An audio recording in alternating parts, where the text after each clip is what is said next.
was, who's our modern day equivalent of Superwoman? And for me, it's Jodie. If you stay away from historical dramas because they feel kind of stuffy, then this is the historical drama for you, because it's not that. Jodie Turner-Smith had these wonderful properties as an actress. She's got strength, a sense of regality, and is just beautifully poised and articulate.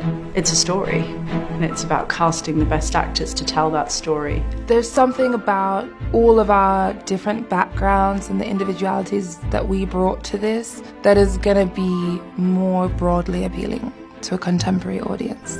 It's not a tick box for me at all. It's in the hope that there are girls who can look at Jodie and be inspired by her. In history, you normally hear of Anne's story from the perspective of Cromwell and Henry, and in turn the patriarch.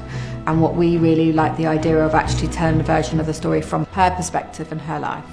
We're often just kind of told the story through the lens of how threatening she was as a woman, instead of what could have possibly really motivated her just as a human being. How do we get past all the royalty? How do we get past the sort of hierarchy of how the court works? How do we smash through those barriers to tell actually what is quite a sort of human story about her struggle in a man's world?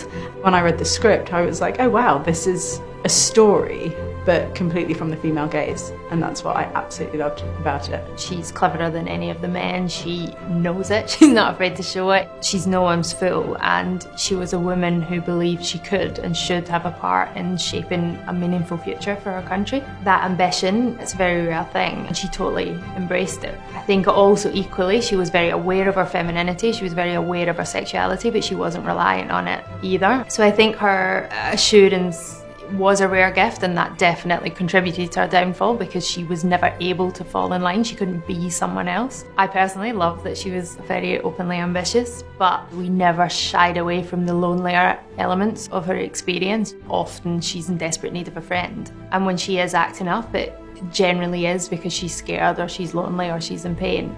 I hope that when audiences come to the piece, what it will do is reset those expectations about what people think Anne was and who she was, and I really hope that throughout it they'll also get a sense of this sort of legacy growing. So yes, whilst the story is ultimately tragic, there's also a triumph to that. There's a strength to Anne at the end, that she chooses a certain fate, and it's for her daughter and it's for the future of the country. So there is this sense of sort of triumph as well as sadness at the moment that she loses her life.